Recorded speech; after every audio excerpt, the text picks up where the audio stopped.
हमने देखा तारक मेहता का उल्टा चश्मा के एपिसोड 4359 में कि जो शेरा जो होता है, जो पोपटलाल के पीछे भागता होता है, उसको लेके तो आते हैं जाँच तफ्तीश करने के लिए कि बोरे में क्या है, गोनी में क्या है, मगर वो जो है पोपटलाल के पीछे लग जाता है।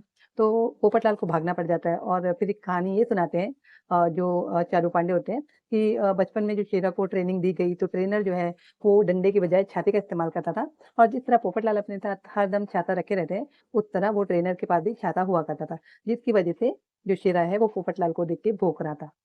फिर वो सारी ये बात बताते हैं, इतने में जो महिला मंडल वहाँ खड़ी होती है, वो कहती है कि चलो पांडे जी अब चलें ऊपर, जिस काम के लिए आए थे वो काम करते हैं। फिर सभी जैसे कि मिलके ऊपर जाते हैं, जैसे कि बताता होता है थोड़ा-थोड़ा शॉर्ट प्रोमो में वगैरह सब, तो ऊपर जाते हैं, फिर वही होता है कि वो हवलदार को आगे भेजते हैं चालू पांडे जी कि देखो कि गोनी में क्या रखा है।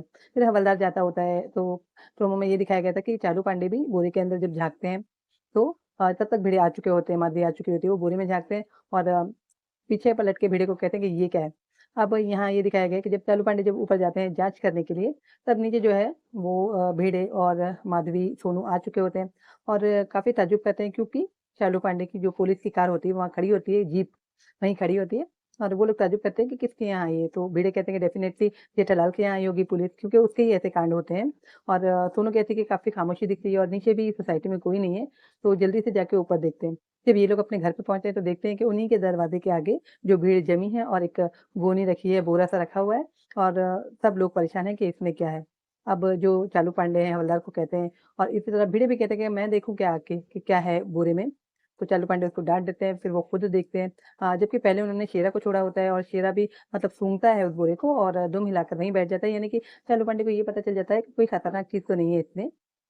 जो भी है कोई अच्छी चीज़ है, तो वो वहाँ बैठ जाता है। बड़े ताज्जुब में थे कि ये बोरा यानी किसने रख दिया, ये गोनी किसने रख दिया? तब जो चालू पांडे झाँक कर फिर बड़े की तरफ देखते हैं ताज्जुब से और फिर उसमें से निकलता है कटहल, यानी फणस जो कि बोरा भर के उनको उनके रिश्तेदार ने भेजा होता है। फणस का एक पूरा बोरा कटहल का। एक यानी दोनों ही नाम है, कभी फणस कभी कटहल, खैर कटहल, कटहल का बोरा भेजा होता है, उनके गाँव से आया होता है रत्नागिरी से। तो यहाँ ये मामला सुलझ जाता है, फिर सबको ताज्जुब हो जाता है और चालू पांडे जी जैसे कि डाँटते हैं, वैसे ही डाँटते हैं गोकुलधाम वासियों को, ठीक है? इन सब चीज़ों के लिए हमको बुलाया गया है। और उसके बाद में भिड़े जो हैं वो कॉल करते हैं, जहाँ रत्नागिरी से उनका गोनी आई होती है कटहल की, वहाँ फ़ोन करते हैं और कह देते हैं कि भई ये मिल गया है मुझे और थैंक्स उनका बोल देते हैं उनको, इतने सारे कटहल भेजने के लिए। फिर जो है गुड़ी पड़वा का बताया गया है त्योहार का। तो यहाँ प्रोमो में बताया गया है, प्रोमो है 4360 उसके अंदर जब भिड़े और माधवी जो है वो जाते होते हैं बाहर क्योंकि त्योहार होता है और त्योहार का भी बताया गया है। तो वो बा जाते होते हैं बाहर तो वहाँ पर जो है वो भाजी वाली जो उनके कंपाउंड में सोसाइटी में आती है, वो जो है वो आकर सब्जियाँ बेच रही होती है और सारी महिला मंडल जो है वहाँ रुक कर शायद से सब्जियाँ खरीद रही होती है। तो वहीं से भिड़े और माधवी का गुज़र होता है, बाइक पे वो कहीं जा रहे होते हैं स्कूटर पे अपनी सखाराम पे। तो मतलब बातें होती हैं जिस तरह निकलते हुए एक-दूसरे से बातें होती हैं। तो उसी तरह मतलब वो लोग देखते हैं भीड़ और मासी तो सब्ज़ी वाले की जो है गाड़ी पे बहुत सारे कटहल रखे होते हैं। अब ये कह देते हैं कि आप लोग कटहल खरीद रहे हो, भीड़ और माधवी पूछते हैं आप लोग कटहल खरीद रहे हो, वैसे जल्दी-जल्दी खरीद लेना चाहिए क्योंकि कटहल कहीं फणस यानी मिलने वाला नहीं है। तो ऐसे ही करके रुक कर कुछ बातें हो रही होती हैं महिला मंडल के बीच और भिड़े के बीच, माधवी के बीच। तो इसी दरमियान में जो भिड़े की नज़र है वो कटहल पे चली जाती है जो कि सब्ज़ी वाले की गाड़ी पे रखा होता है और गौर से देखने पर ये पता चलता है कि उसपे एक चिप लगी होती है जो कटहल की डंडी होती है, उसके ऊपर एक चिप लगी होती है जिसपे रत्नागिरी लिखा हुआ होता है।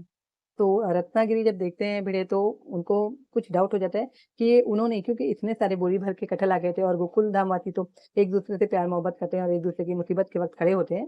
तो उन्होंने मतलब बाँट दिया होगा सोसाइटी में भी जो-जो उनके ख़ास हैं, या जिन-जिनको उनको देना है, तो उसी तरह वो देख लेते हैं कि मैंने ये बाँटा था कहीं ये वो तो उनको कुछ डाउट दिमाग में आ जाता है। उस कटहल की डंडी पे रत्नागिरी लिखा हुआ है देखा हुआ। तो फिर जो है महिला मंडल यानी कहते हैं कि अगर ये जल्दी गए नहीं यानी बातें करते और भी खड़े रहे, जब भिड़े की शक्ल वो देख लेते हैं, तो महिला मंडल सोच लेती है कि अगर ये कुछ और देर खड़े रहे तो हमारा जो है पोल पट्टी खुल जाएगी। अब उन्होंने कटहल सब्ज़ी वाली को बेचा या कि ऐसे ही दे दिया। अब कटहल में पता नहीं क्या बात थी, क्या नहीं थी, वो ठीक था या नहीं था या खराब हो चुका था, ये तो नहीं मालूम। तो ये देख के मुझे वो एपिसोड याद आ गया जब जेठालाल जो है वो चॉकलेट का डिब्बा लाके बबीता जी को देते हैं और वो उसे कचरे में फेंक देती हैं। आप सबको बहुत अच्छी तरह याद होगा। तो दूसरे दिन जेठालाल कचरे के डिब्बे में से वो चॉकलेट जो होती है, वो उठाते